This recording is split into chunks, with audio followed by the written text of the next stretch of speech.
Londres. Hora punta. Un tren partía de la terminal de Paddington. Otro tren llegaba. El tren iba terriblemente lleno.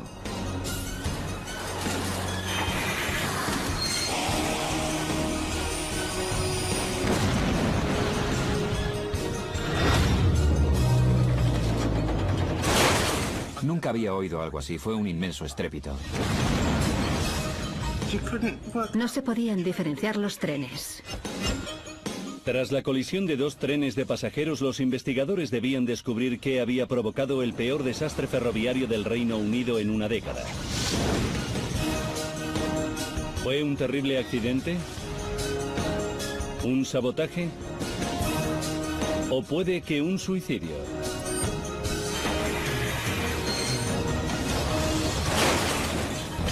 Los desastres no ocurren sin más, son una cadena de sucesos críticos. Desentrañaremos las pistas e iniciaremos la cuenta atrás hacia esos últimos segundos catastróficos.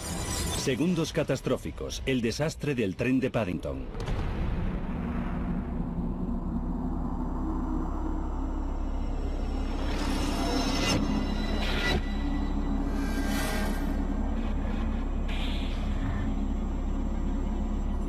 Aturdido y conmocionado, Richard Castle estaba atrapado en el interior de una pesadilla viviente.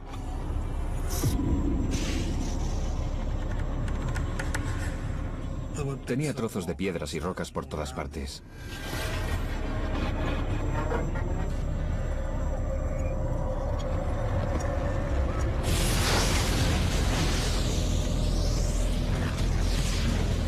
Hacía un calor muy intenso. Pensé, vamos a morir todos.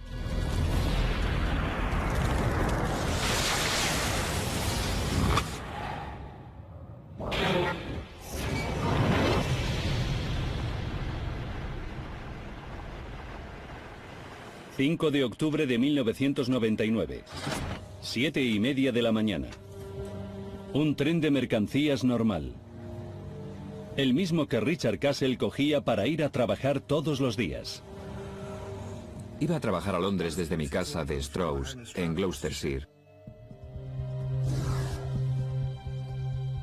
Hice lo que todo el mundo hace, sacar el periódico, tomarme el té, mirar a la gente que subía y bajaba, sin hablar con nadie, evidentemente.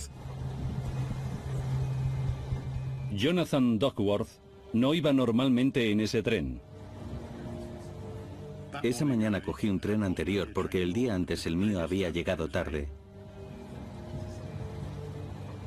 Era uno de esos viajes que se te quedan grabados porque el campo estaba precioso. En la cabina de control del tren de alta velocidad con propulsión diésel iba el conductor Brian Cooper. Tenía más de 30 años de experiencia en la industria ferroviaria. Llevaba 421 pasajeros en 8 vagones. El trayecto era de Stroud a Londres, un recorrido de 140 kilómetros de distancia.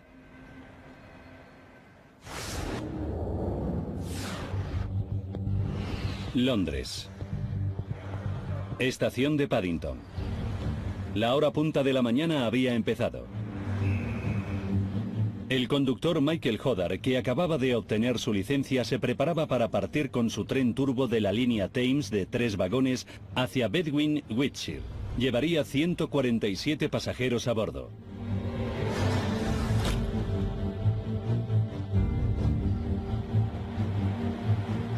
El tren de alta velocidad hacía la parada final de su viaje a Paddington en Reading, a 56 kilómetros de distancia de Londres. El pasajero Simon Bennan conseguía subir a bordo por poco. El tren iba terriblemente lleno, no había asientos, así que me quedé de pie al lado de la puerta leyendo el periódico y mirando por la ventana. 8:06 de la mañana. En Paddington, el tren de la línea Thames recibía la señal para salir.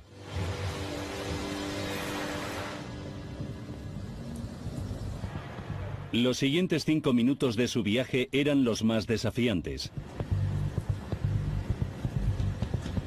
Tenía que atravesar 3 líneas diferentes hasta llegar a la vía correcta.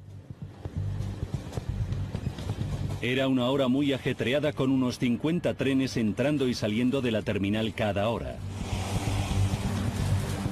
Supervisando todo este tráfico estaban los señaleros, en la nueva cabina de enclavamiento de Slough.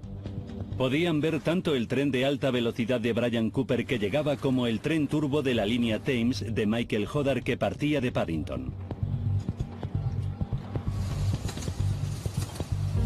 El tren de alta velocidad se encontraba a solo 5 minutos de distancia de Paddington e iba a más de 120 kilómetros por hora.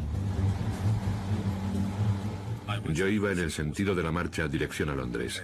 Había por lo menos otras 10 personas alrededor mío y cada una iba a lo suyo, escuchando música, bebiendo café, leyendo el periódico. 8:08 de la mañana. El tren turbo de la línea Thames había recorrido casi 2 kilómetros de su viaje. Ya había cruzado una vía y estaba a punto de pasar a otra. El tren de alta velocidad estaba ahora a solo 4 kilómetros de Paddington. Todo el mundo se empezó a levantar, a guardar las cosas en sus maletines y a sacar los paraguas. Y como es normal a esa hora, la gente empezó a ir a la parte de delante del vagón y vi a un hombre que venía en mi dirección. Y por alguna razón nos miramos y nos sonreímos. Michael Hodder aceleraba a 65 kilómetros por hora. Hodder había ignorado un semáforo en rojo. Los señaleros no se preocuparon. Pasaba ocasionalmente, pero el conductor terminaba reduciendo velocidad. Pero Hodder no redujo velocidad. El tren de la línea Thames estaba a punto de cruzar la vía del tren de alta velocidad entrante.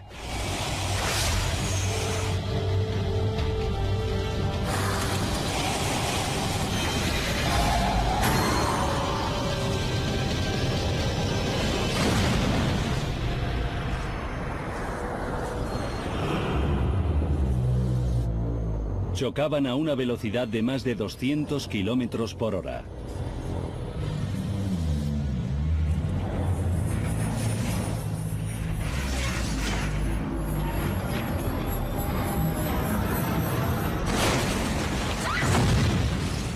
El tren frenó violentamente.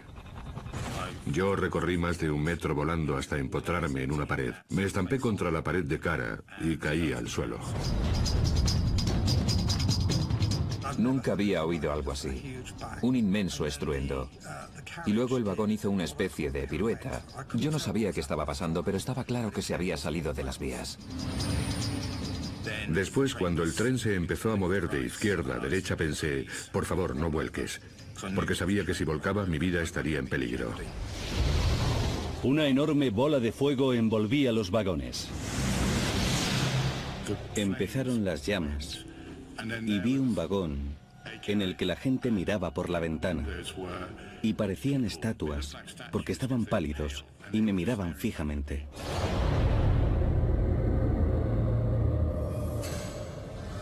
En el primer vagón del tren de alta velocidad, Richard Castle estaba rodeado de caos.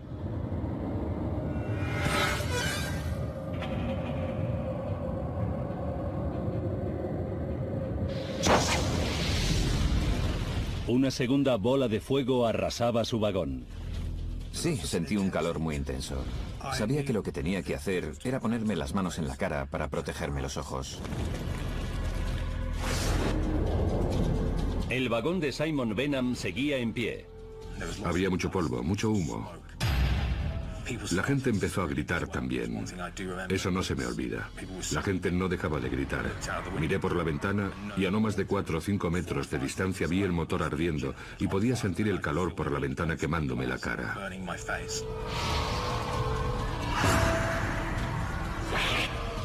Simon consiguió escapar de su vagón.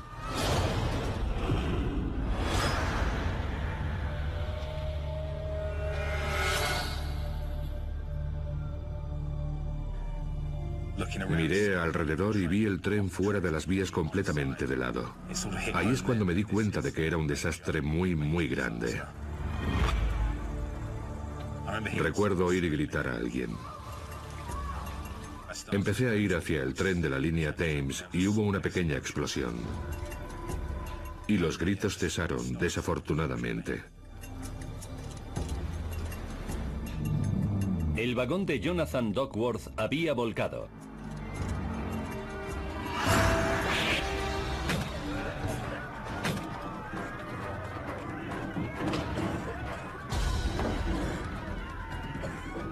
Podíamos oír a la gente decir, estamos atrapados aquí. Y Richard Castle también se encontraba atrapado en el interior del tren de alta velocidad. Estaba gravemente quemado y terriblemente dolorido. El vagón estaba lleno de humo y no se podía ver nada. El otro extremo del vagón estaba ardiendo. Y el fuego se extendía hacia donde estaba él.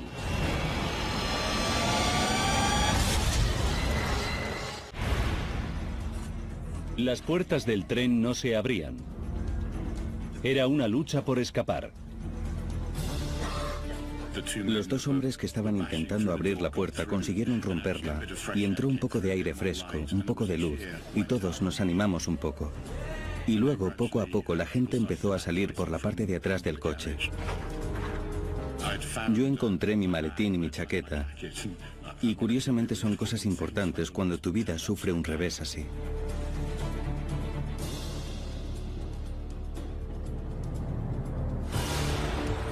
No muy lejos de allí, los empleados de un supermercado sabían que algo terrible había ocurrido. Uno de mis compañeros me dijo que habían chocado 2 trenes. Y cogieron las escaleras y bajaron a los andenes a ayudar a la gente. Cogimos de la tienda vendas y ese tipo de cosas. Convertimos la cafetería en un mini hospital de campaña y empezamos a tratar a la gente. Simon Benham se unía a los afortunados aunque aturdidos supervivientes. Mientras estaba en las vías, miré hacia arriba y vi a 100 o 200 personas mirando perplejas, conmocionadas, alteradas y muy confundidas también. Fue horrible. Un tremendo caos. Recuerdo el olor a diésel. Bueno, ¿sabes cuando estás cocinando? Y te chamuscas un poco de pelo. Pues así, pero 10 veces peor.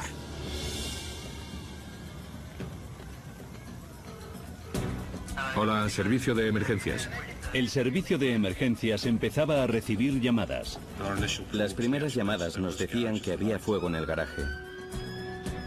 Pero en cuanto nos pusimos en marcha, vimos claramente que era algo más que un fuego en el garaje. Julian y su equipo empezaron a ver la magnitud del accidente a medida que se acercaban. Había unos 300 supervivientes con todo tipo de emergencias. Y para mí, en concreto, lo importante era poner un poco de orden en aquel caos. En el interior del tren de alta velocidad el fuego avanzaba hacia Richard Castle, que no podía encontrar ninguna salida.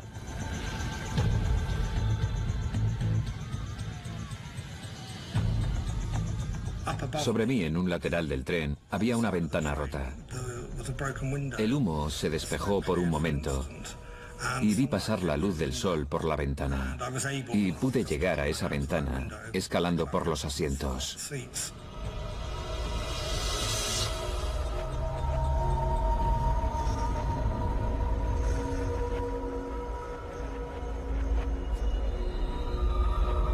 Richard Castle fue uno de los afortunados.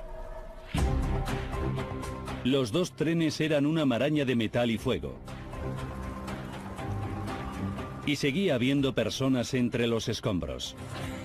Pero el equipo de bomberos de Julian Spooner solo tenía una manguera antiincendios. Tuvimos que tomar la decisión de moverla, de desplazar esa manguera por toda la zona para proteger a los heridos que sabíamos que había atrapados y seguían todavía vivos.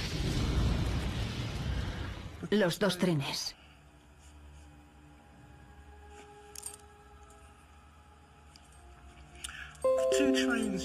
No se podía saber cuál era cuál. Ingrid Allenlin y sus compañeros hicieron todo lo que pudieron para ayudar a los heridos. Recuerdo a un señor mayor que tenía una herida en la cabeza y había otro señor que debía haber estado sentado detrás del motor porque estaba totalmente empapado de combustible.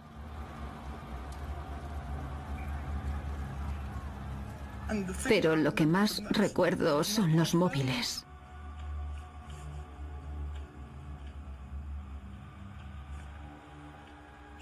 Los móviles no paraban de sonar.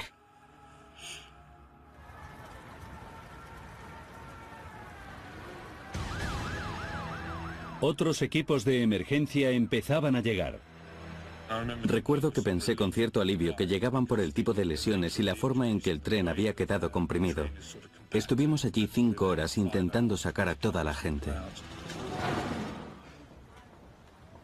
A 400 kilómetros de distancia le comunicaban el accidente al comisario jefe Nick Bracken. Recibí una llamada en la que me decían que el jefe de policía me había nombrado responsable de la investigación. Bracken llegaba al lugar del accidente 4 horas después de la colisión. Había 31 víctimas mortales y más de 400 heridos.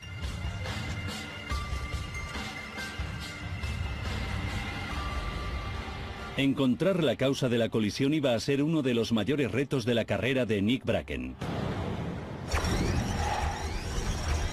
Ahora, repasando los sucesos de aquel día y profundizando en la investigación, podremos saber qué ocurrió en realidad.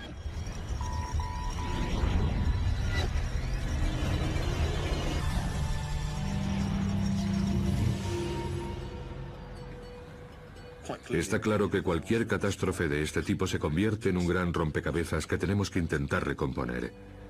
Y eso solo es posible teniendo todas las piezas. Bracken sabía que había muchas explicaciones posibles. Lo cierto es que al principio hay que estudiar todas y cada una de las posibilidades, desde una acción criminal directa a negligencia, todas las posibilidades. Porque, bueno, alguien podría haber bajado a las vías y cometer un acto de sabotaje. Cualquier cosa era posible en ese momento. Las declaraciones de los testigos revelaban algo insólito respecto al accidente. Había habido 2 enormes bolas de fuego. Una envolvió a los trenes al chocar y una segunda bola de fuego, momentos después, destrozaría el vagón del tren de alta velocidad en el que iba Richard Castle. En colisiones de trenes, tener un choque y un fuego no es normal. Yo nunca había visto nada parecido, por lo que evidentemente tenía que ser investigado. ¿Fueron las bolas de fuego resultado de la colisión? ¿O fueron la causa? Los investigadores escudriñaron el lugar del accidente en busca de pistas y testigos. Encontraron una cámara de seguridad en el aparcamiento del supermercado que apuntaba a las vías del tren. Lo que vieron fue significativo. La cámara estaba enfocada justo al lugar del impacto de los trenes. Sabíamos que el fuego había sido instantáneo por las imágenes de la cámara de seguridad, pero teníamos que averiguar por qué se había producido. Nick Bracken requirió los servicios de especialistas para poder esclarecer la causa de la primera bola de fuego. Entre los líderes del país en investigaciones de accidentes está el Ejecutivo de Salud y Seguridad. Se le asignó el caso al investigador especializado en incendios, Phil Hayes. A veces se producen incendios ferroviarios. En este caso el fuego era mucho más importante de lo que la gente estaba acostumbrada a ver. Era crucial determinar qué había podido causar tal incendio. La investigación tenía que centrarse en diferentes cuestiones. Había que buscar la causa de la ignición y había que averiguar cómo se había propagado el fuego por los vagones. Analizando las imágenes de las cámaras de seguridad de la primera bola de fuego, los investigadores encontraron pruebas decisivas. Calcularon que alcanzó por lo menos 22 metros de altura y se extendió muchos metros a lo largo de los vagones. En total, los dos trenes llevaban casi 5.000 litros de diésel en diferentes depósitos de gran tamaño. Pero a diferencia de la gasolina, el diésel líquido arde con dificultad. Por eso, Phil y su equipo tenían que averiguar si la dinámica de la colisión pudo haber creado la bola de fuego. El tren turbo era un tren con revestimiento de aluminio. Su peso total sería de unas 100 toneladas. El tren de alta velocidad era un tren mucho más pesado, puede que de aproximadamente unas 400 toneladas. Cuando chocaron, el tren turbo, que era mucho más ligero, sufrió casi todos los daños. Su primer vagón quedó destrozado y el techo se desprendió. El depósito de combustible del compartimento del motor del turbo quedó destrozado debido al tremendo choque frontal que hizo que todo el tren retrocediera. Pero comprender el origen del diésel durante el impacto seguía sin explicar la bola de fuego.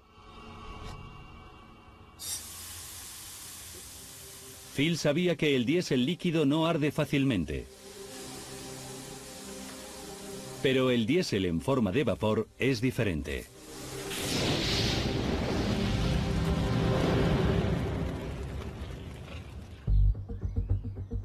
Para comprobar si el impacto fue lo suficientemente potente como para vaporizar el diésel, el equipo de Phil recreó el choque utilizando un depósito de agua de color.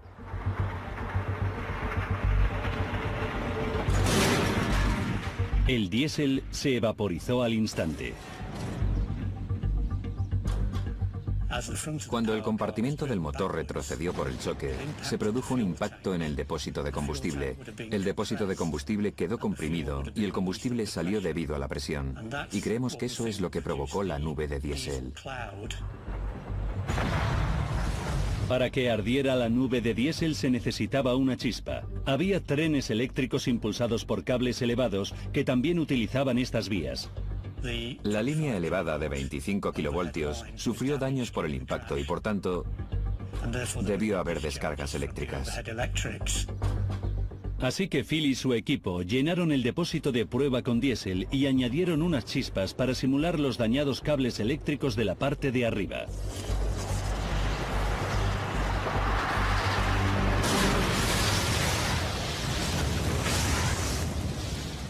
Teníamos aproximadamente 300 litros de diésel en el depósito de prueba. El depósito se rompió por la presión, como pensábamos, y el combustible empezó a arder, produciendo una bola de fuego de un radio de unos 9 metros.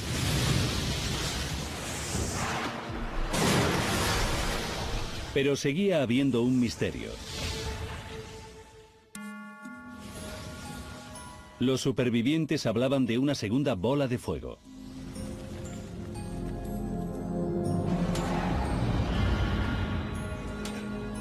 Phil y su equipo tuvieron que volver a revisar un mapa del accidente que habían trazado al llegar al lugar del siniestro. Estuvimos casi una semana en el lugar del accidente, analizando todo tipo de restos, fotografiándolos y localizándolos en un mapa para poder tener una especie de patrón de restos. El depósito de combustible del tren de alta velocidad se encontró a muchos metros de distancia del compartimento del motor.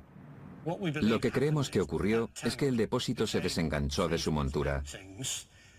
También se debió romper parcialmente por el impacto. Y salió disparado, dispersando todo el combustible que llevaba adentro. Pero si este depósito de combustible salió disparado, ¿cómo pudo provocar una bola de fuego en el interior del vagón? En ese momento las ventanas estaban rotas por el impacto y gran parte del combustible había salido del depósito del tren de alta velocidad. Por tanto, ese combustible fue lo que provocó la bola de fuego. Esta extraña y fatal combinación de sucesos había provocado uno de los peores incendios ferroviarios que se habían visto nunca. Estaba claro que el incendio fue resultado directo de la colisión, no la causa.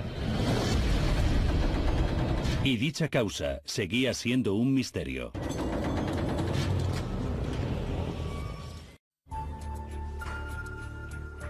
El investigador Nick Bracken sabía que había sido el tren de la línea Thames el que se había cruzado en la ruta del tren de alta velocidad.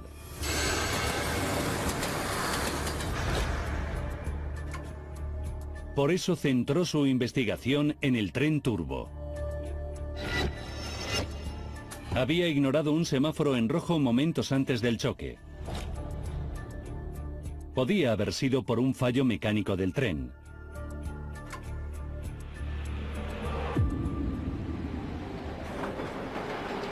El tren turbo estaba equipado con un sistema de alerta automático diseñado para evitar que los conductores se saltasen semáforos en rojo.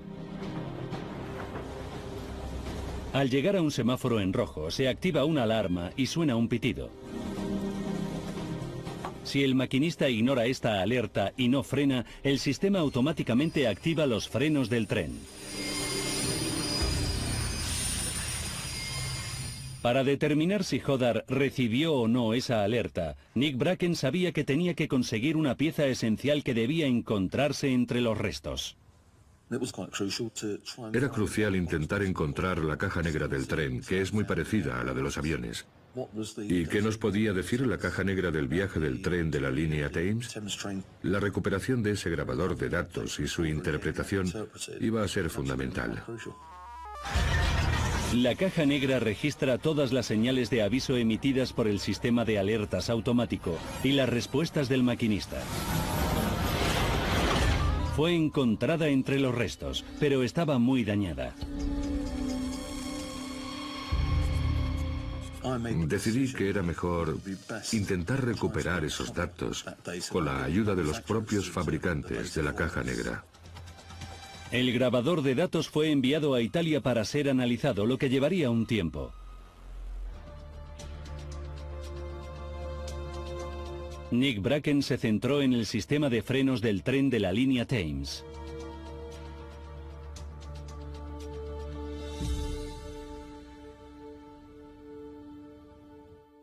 Lógicamente, es un sistema de seguridad del vehículo, del tren, pero ¿funcionaba correctamente? ¿Hubo un fallo de frenos? Había que investigar. Su equipo recuperó el destrozado sistema de frenos del lugar del accidente. El grupo que hizo la reconstrucción llegó a la conclusión de que había tenido un correcto mantenimiento y que funcionaba perfectamente. No había sido un fallo mecánico. Confirmaron que Michael Hodar había activado los frenos y estos habían funcionado, pero fue demasiado tarde. Debió hacerlo en el último momento, al ver de frente el tren de alta velocidad.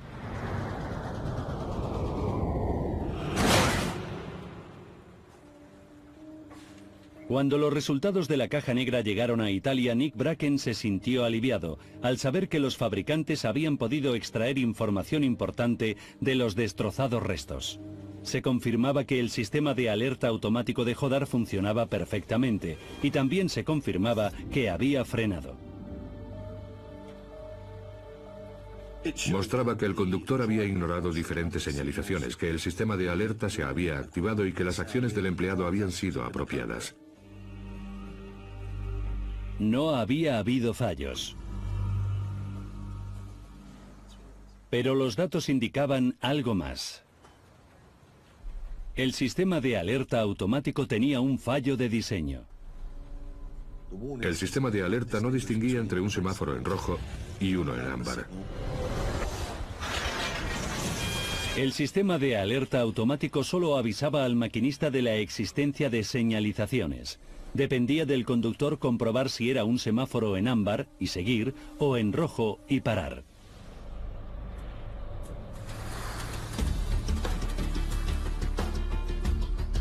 Los resultados de la caja negra mostraban que no hubo nada extraño en el viaje de Michael Hodar, hasta que llegó al semáforo SN109.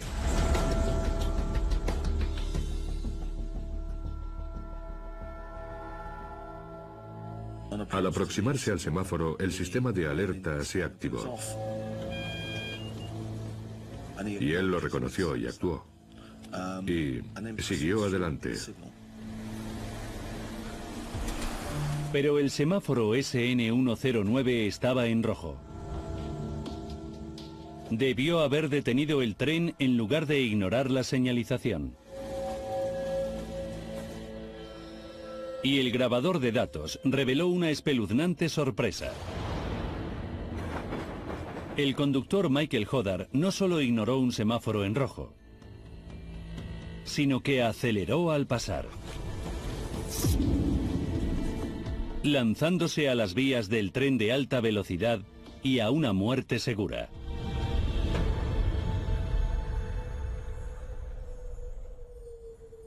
Evidentemente, había ocurrido algo. Ya hubiera sido un acto intencionado o accidental, mi deber era investigarlo. ¿Se habría saltado el conductor de forma accidental el semáforo? ¿Lo ignoró a propósito? ¿Habría cometido suicidio el maquinista asesinando a su vez a 30 personas? Bracken necesitaba confirmar si tenían algo de cierto los rumores de que Michael Hodder había cometido suicidio. No tenía nada que sugiriera que el conductor del tren de la línea Thames no fuera un trabajador competente y de una gran dedicación. Y con una situación familiar y personal bastante constante, bastante estable. Todas las pruebas indicaban que Michael Hodder no hizo colisionar los trenes de forma intencional. Bracken centró su investigación en el semáforo que Hodder ignoró, el SN109. Averiguar por qué Hodder se había saltado el semáforo en rojo era función del investigador del Ejecutivo de Salud y Seguridad Steve Walker. Era una investigación difícil porque teníamos que analizar todos los aspectos visuales, prácticamente todos los aspectos humanos, para saber si el maquinista pudo ver ese semáforo y cómo pudo reaccionar. Steve Walker examinó el semáforo exhaustivamente. Los semáforos ferroviarios convencionales son una línea vertical con 4 luces. Pero el SN109 era diferente. El semáforo tenía forma de L al revés, y la luz roja estaba al final de la L, lo cual es muy extraño. No es una forma normal de semáforo en el sistema ferroviario británico. Los semáforos guían a cientos de trenes del sistema ferroviario para que se desplacen de forma segura. Es crucial que los conductores entiendan sus indicaciones nada más verlos. El problema con el semáforo en L al revés era que a veces no se veía todo el semáforo en el campo visual. Puede que solo se vieran 1 o 2 luces. Y Steve Walker también estudió la ruta que tomó Michael Hodder. A la salida de Paddington hay unas 9 líneas. Hay muchos puentes, muchos castilletes de señalizaciones, líneas elevadas. En fin, las zonas donde están las señalizaciones están bastante abarrotadas.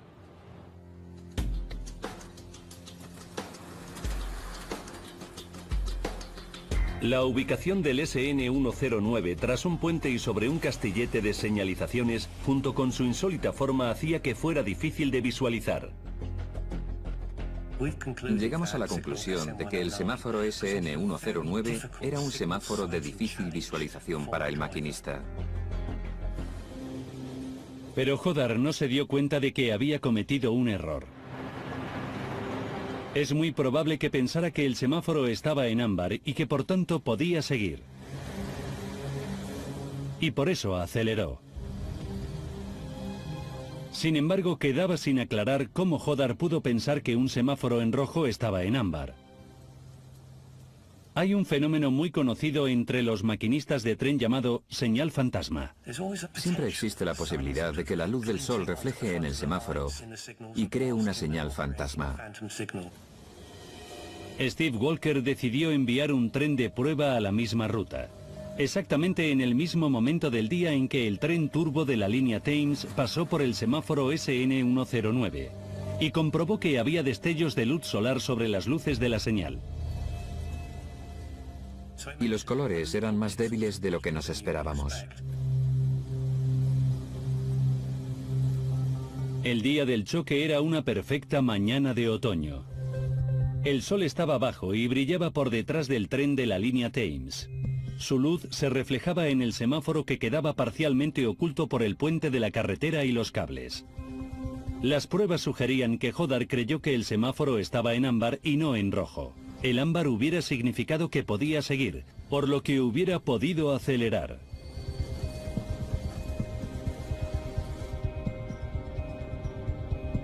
Parecía ser el descubrimiento que el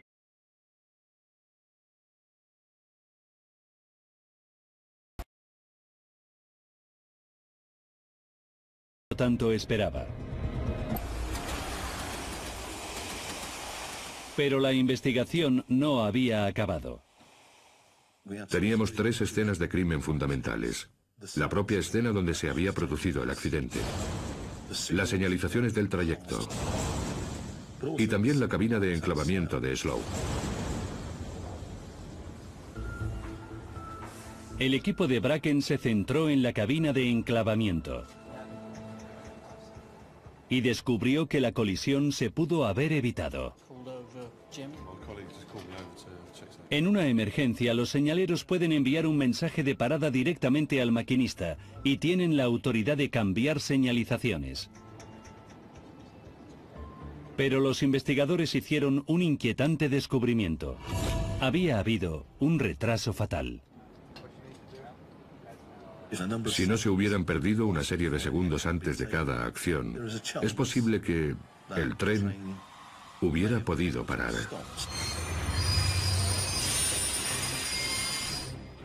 Los señaleros de la nueva cabina de enclavamiento de Slough pudieron evitar la tragedia enviando un mensaje de parada al conductor del tren turbo de la línea Thames, Michael Hodar. Pero los señaleros no tenían experiencia en el uso de esta tecnología. Evidentemente, hubo cierto retraso. Las acciones no se hicieron de forma inmediata. Llama y dile que pare. El equipo de Nick era incapaz de determinar cuál de los señaleros envió a Michael Hodar un mensaje de parada.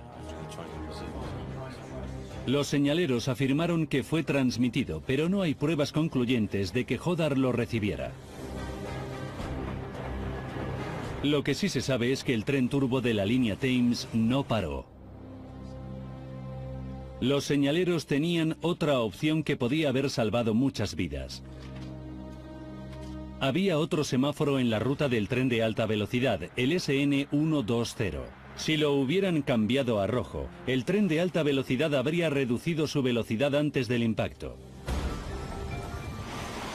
Pero con dicho tren yendo a 127 kilómetros por hora, solo tenían unos segundos para actuar y salvar esas vidas. Sin embargo, pasaron 18 segundos hasta que los señaleros cambiaron el semáforo a rojo. Era demasiado tarde.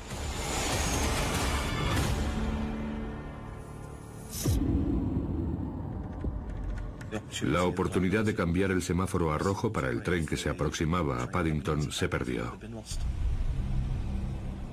Si la acción hubiera sido inmediata y no hubieran dejado pasar 15 o 20 segundos, ese tren habría empezado a frenar y evidentemente habría reducido su velocidad. Y una velocidad menor en el choque habría tenido unas consecuencias menos serias. Se habían perdido las últimas oportunidades. Transcurrieron segundos vitales antes de que enviaran un mensaje de parada al conductor del tren turbo, Michael Hodar. Y cambiaron el semáforo SN 120 a rojo demasiado tarde para que el tren de alta velocidad pudiera parar. La tragedia era ya... Por las imágenes de la cámara de seguridad, pero teníamos que averiguar por qué se había producido. Nick Bracken requirió los servicios de especialistas para poder esclarecer la causa de la primera bola de fuego. Entre los líderes del país en investigaciones de accidentes está el Ejecutivo de Salud y Seguridad. Se le asignó el caso al investigador especializado en incendios, Phil Hayes. A veces se producen incendios ferroviarios. En este caso el fuego era mucho más importante de lo que la gente estaba acostumbrada a ver. Era crucial determinar qué había podido causar tal incendio. La investigación tenía que centrarse en diferentes cuestiones. Había que buscar la causa de la ignición y había que averiguar cómo se había propagado el fuego por los vagones. Analizando las imágenes de las cámaras de seguridad de la primera bola de fuego, los investigadores encontraron pruebas decisivas. Calcularon que alcanzó por lo menos 22 metros de altura y se extendió muchos metros a lo largo de los vagones. En total, los dos trenes llevaban casi 5.000 litros de diésel en diferentes depósitos de gran tamaño. Pero a diferencia de la gasolina, el diésel líquido arde con dificultad. Por eso, Phil y su equipo tenían que averiguar si la dinámica de la colisión pudo haber creado la bola de fuego. El tren turbo era un tren con revestimiento de aluminio. Su peso total sería de unas 100 toneladas. El tren de alta velocidad era un tren mucho más pesado, puede que de aproximadamente unas 400 toneladas. Cuando chocaron, el tren turbo, que era mucho más ligero, sufrió casi todos los daños. Su primer vagón quedó destrozado y el techo se desprendió. El depósito de combustible del compartimento del motor del turbo quedó destrozado debido al tremendo choque frontal que hizo que todo el tren retrocediera. Pero comprender el origen del diésel durante el impacto seguía sin explicar la bola de fuego. Phil sabía que el diésel líquido no arde fácilmente. Pero el diésel en forma de vapor es diferente.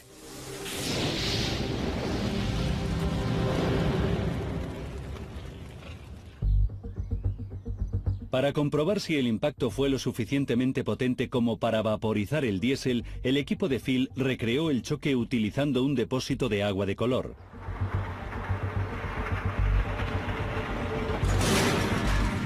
El diésel se vaporizó. El doctor Michael Hodder no solo ignoró un semáforo en rojo, sino que aceleró al pasar, lanzándose a las vías del tren de alta velocidad y a una muerte segura.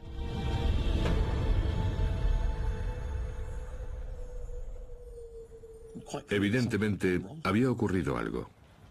Ya hubiera sido un acto intencionado o accidental, mi deber era investigarlo.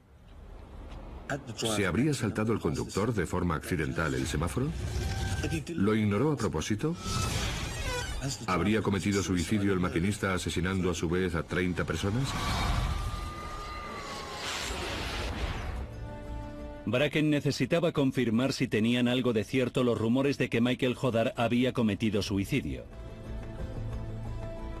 No tenía nada que sugiriera que el conductor del tren de la línea Thames no fuera un trabajador competente y de una gran dedicación. Y con una situación familiar y personal bastante constante, bastante estable. Todas las pruebas indicaban que Michael Hodder no hizo colisionar los trenes de forma intencional. Bracken centró su investigación en el semáforo que Hodder ignoró, el SN109. Averiguar por qué Hodder se había saltado el semáforo en rojo era función del investigador del Ejecutivo de Salud y Seguridad, Steve Walker. Era una investigación difícil porque teníamos que analizar todos los aspectos visuales, prácticamente todos los aspectos humanos, para saber si el maquinista pudo ver ese semáforo y cómo pudo reaccionar. Steve Walker examinó el semáforo exhaustivamente. Los semáforos ferroviarios convencionales son una línea vertical con 4 luces. Pero el SN109 era diferente. El semáforo tenía forma de L al revés, y la luz roja estaba al final de la L, lo cual es muy extraño. No es una forma normal de semáforo en el sistema ferroviario británico. Los semáforos guían a cientos de trenes del sistema ferroviario para que se desplacen de forma segura. Es crucial que los conductores entiendan sus indicaciones nada más verlos. El problema con el semáforo en L al revés era que a veces no se veía todo el semáforo en el campo visual. Puede que solo se vieran una o dos luces. Y Steve Walker también estudió la ruta que tomó Michael Hodder. A la salida de Paddington hay unas 9 líneas. Hay muchos puentes, muchos castilletes de señalización. El motor del turbo quedó destrozado debido al tremendo choque frontal que hizo que todo el tren retrocediera. Pero comprender el origen del diésel durante el impacto seguía sin explicar la bola de fuego. Phil sabía que el diésel líquido no arde fácilmente. Pero el diésel en forma de vapor es diferente.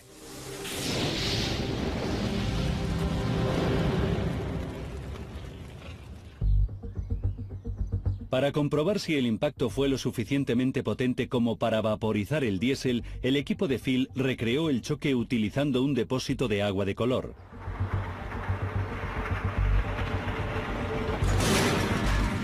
El diésel se vaporizó al instante.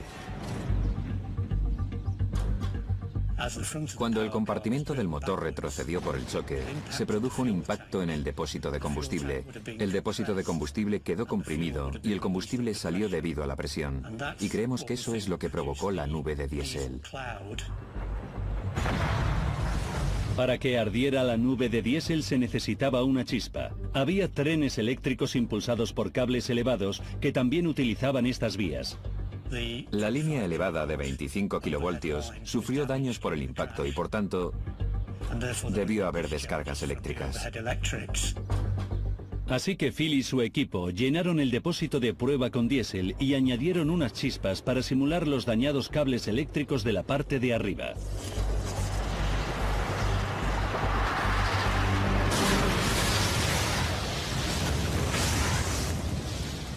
Teníamos aproximadamente 300 litros de diésel en el depósito de prueba. El depósito se rompió por la presión, como pensábamos, y el combustible empezó a arder, produciendo una bola de fuego de un radio de unos 9 metros.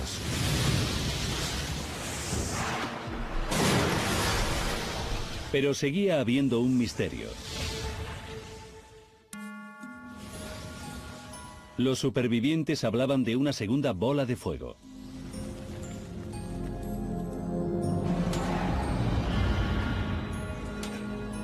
Phil y su equipo tuvieron que volver a revisar un mapa del accidente que habían trazado al llegar al lugar del siniestro. Estuvimos casi una semana en el lugar del accidente, analizando todo tipo de restos, fotografiándolos y localizándolos en un mapa para poder tener una especie de patrón de restos. El depósito de combustible del tren de alta velocidad se encontró a muchos metros de distancia del compartimento del motor. Lo estaba precioso.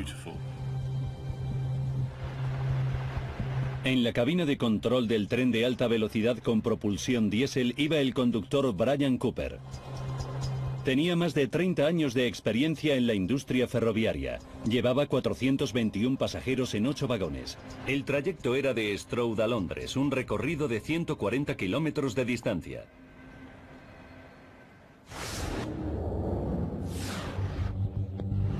Londres.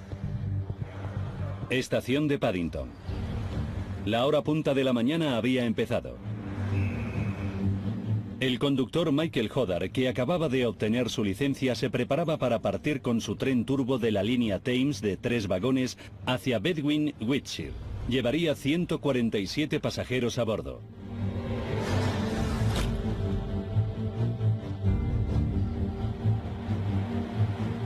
El tren de alta velocidad hacía la parada final de su viaje a Paddington en Reading, a 56 kilómetros de distancia de Londres. El pasajero Simon Bennan conseguía subir a bordo por poco. El tren iba terriblemente lleno, no había asientos, así que me quedé de pie al lado de la puerta leyendo el periódico y mirando por la ventana. 8:06 de la mañana. En Paddington, el tren de la línea Thames recibía la señal para salir.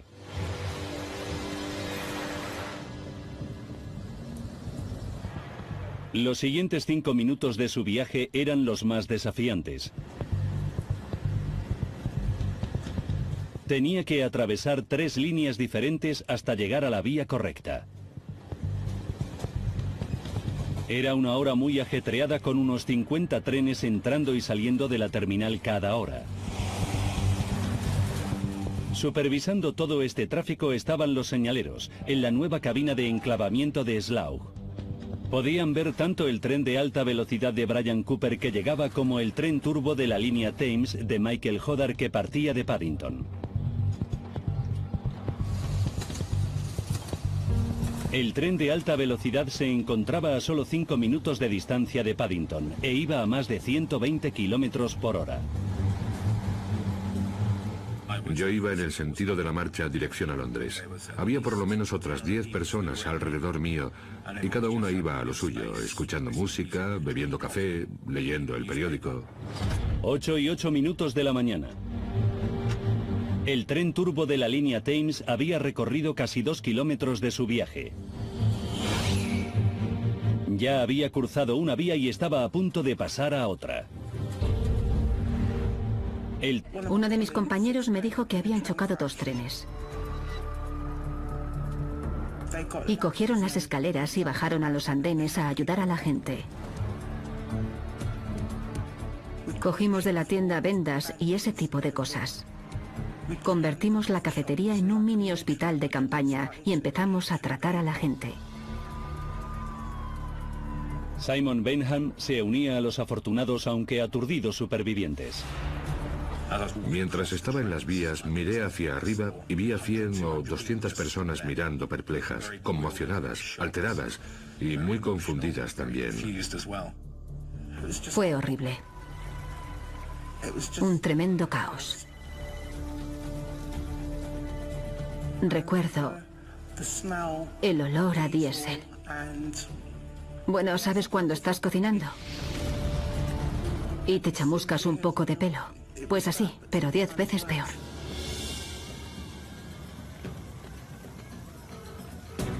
Hola, servicio de emergencias.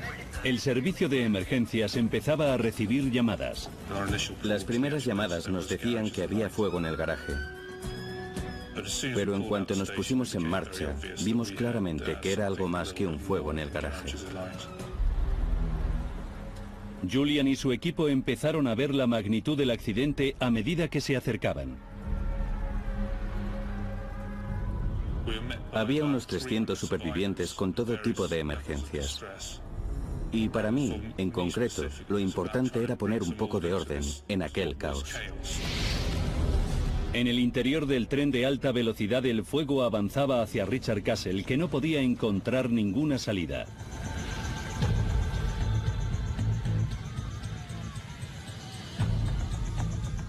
Sobre mí, en un lateral del tren, había una ventana rota. El humo se despejó por un momento y vi pasar la luz del sol por la ventana. Y pude llegar a esa ventana escalando por los asientos.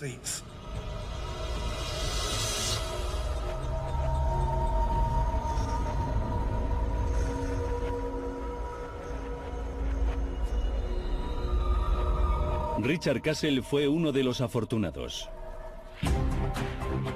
Los 2 trenes eran una maraña de metal y fuego. Y seguía habiendo personas entre los escombros. Pero el equipo de bomberos de Julian Spooner solo tenía una manguera antiincendios. Tuvimos que tomar la decisión de moverla, de desplazar esa manguera por toda la zona para proteger a los heridos que sabíamos que había atrapados y seguían todavía vivos. Los 2 trenes. El tren iba terriblemente lleno, no había asientos, así que me quedé de pie al lado de la puerta leyendo el periódico y mirando por la ventana. 8 y 6 minutos de la mañana. En Paddington, el tren de la línea Thames recibía la señal para salir.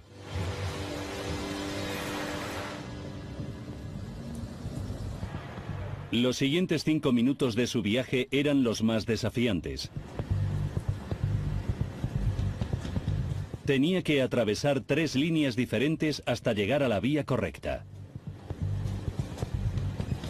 Era una hora muy ajetreada con unos 50 trenes entrando y saliendo de la terminal cada hora. Supervisando todo este tráfico estaban los señaleros, en la nueva cabina de enclavamiento de Slough. Podían ver tanto el tren de alta velocidad de Brian Cooper que llegaba como el tren turbo de la línea Thames de Michael Hodder que partía de Paddington. El tren de alta velocidad se encontraba a solo 5 minutos de distancia de Paddington e iba a más de 120 kilómetros por hora. Yo iba en el sentido de la marcha dirección a Londres. Había por lo menos otras 10 personas alrededor mío y cada una iba a lo suyo, escuchando música, bebiendo café, leyendo el periódico. 8:08 de la mañana. El tren turbo de la línea Thames había recorrido casi 2 kilómetros de su viaje. Ya había cruzado una vía y estaba a punto de pasar a otra. El tren de alta velocidad estaba ahora a solo 4 kilómetros de Paddington. Todo el mundo se empezó a levantar, a guardar las cosas en sus maletines y a sacar los paraguas. Y como es normal a esa hora, la gente empezó a ir a la parte de delante del vagón y vi a un hombre que venía en mi dirección. Y por alguna razón, nos miramos y nos sonreímos. Michael Hodder aceleraba a 65 kilómetros por hora. Hodder había ignorado un semáforo en rojo. Los señaleros no se preocuparon. Pasaba ocasionalmente, pero el conductor terminaba reduciendo velocidad. Pero Hodder no redujo velocidad. El tren de la línea Thames estaba a punto de cruzar la vía del tren de alta velocidad entrante.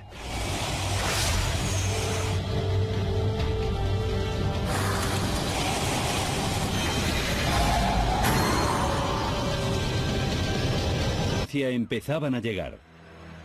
Recuerdo que pensé con cierto alivio que llegaban por el tipo de lesiones y la forma en que el tren había quedado comprimido. Estuvimos allí 5 horas intentando sacar a toda la gente. A 400 kilómetros de distancia le comunicaban el accidente al comisario jefe Nick Bracken. Recibí una llamada en la que me decían que el jefe de policía me había nombrado responsable de la investigación. Bracken llegaba al lugar del accidente 4 horas después de la colisión. Había 31 víctimas mortales y más de 400 heridos.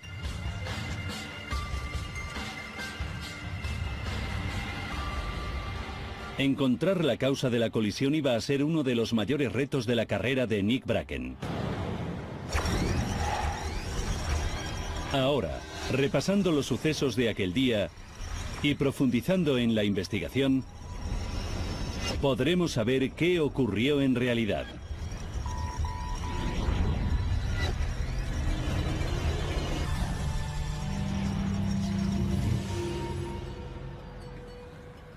Está claro que cualquier catástrofe de este tipo se convierte en un gran rompecabezas que tenemos que intentar recomponer. Y eso solo es posible teniendo todas las piezas. Bracken sabía que había muchas explicaciones posibles. Lo cierto es que al principio hay que estudiar todas y cada una de las posibilidades, desde una acción criminal directa a negligencia, todas las posibilidades. Porque, bueno, alguien podría haber bajado a las vías y cometer un acto de sabotaje. Cualquier cosa era posible en ese momento.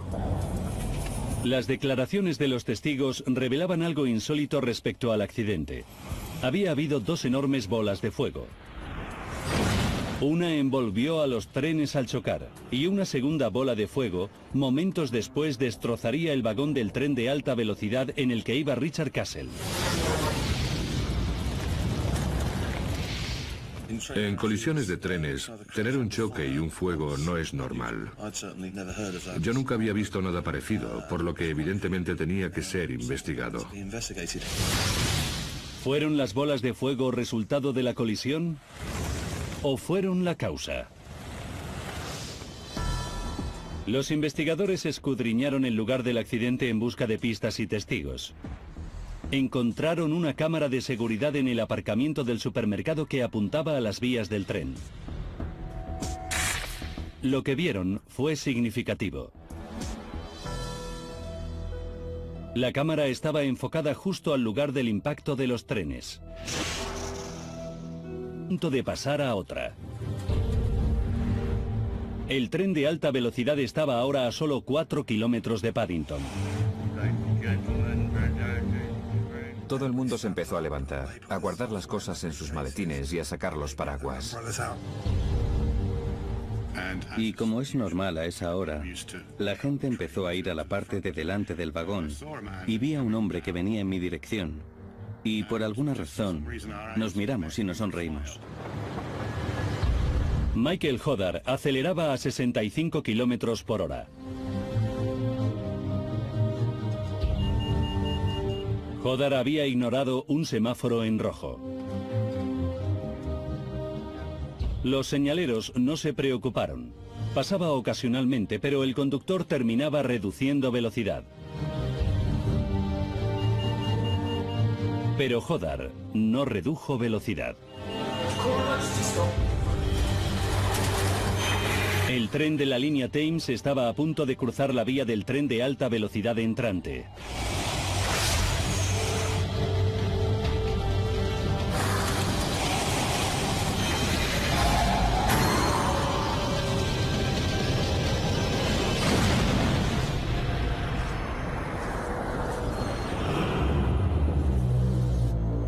Chocaban a una velocidad de más de 200 kilómetros por hora.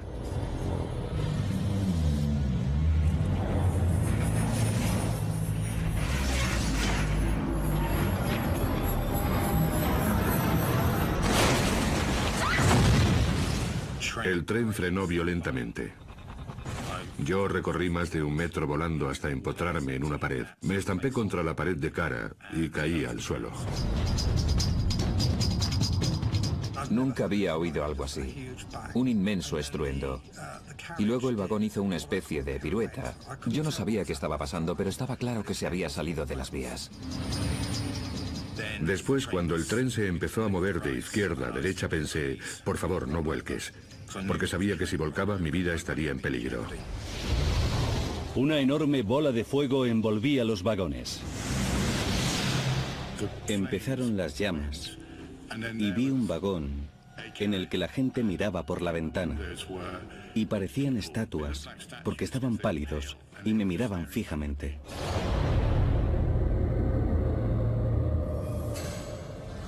En el primer vagón del tren de alta velocidad, Richard Castle estaba rodeado de caos.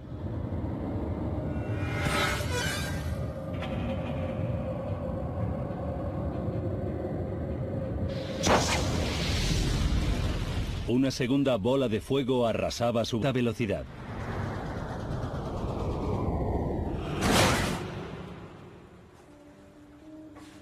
Cuando los resultados de la caja negra llegaron a Italia, Nick Bracken se sintió aliviado al saber que los fabricantes habían podido extraer información importante de los destrozados restos.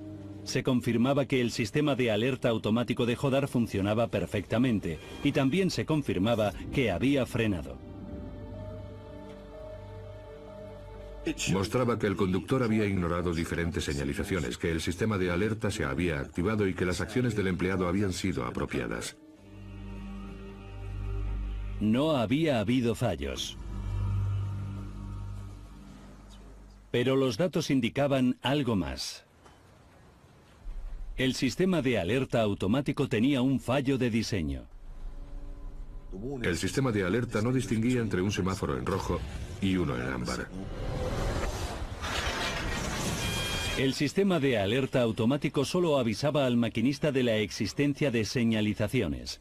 Dependía del conductor comprobar si era un semáforo en ámbar y seguir, o en rojo y parar.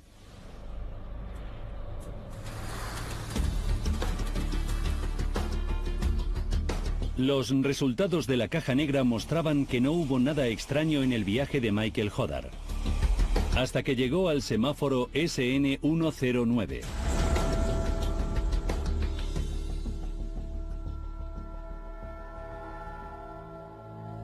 Al aproximarse al semáforo, el sistema de alerta se activó. Y él lo reconoció y actuó. Y siguió adelante. Pero el semáforo SN109 estaba en rojo. Debió haber detenido el tren en lugar de ignorar la señalización. Y el grabador de datos reveló una espeluznante sorpresa. El conductor Michael Hodder no solo ignoró un semáforo en rojo, sino que aceleró al pasar, lanzándose a las vías del tren de alta velocidad y a una muerte segura.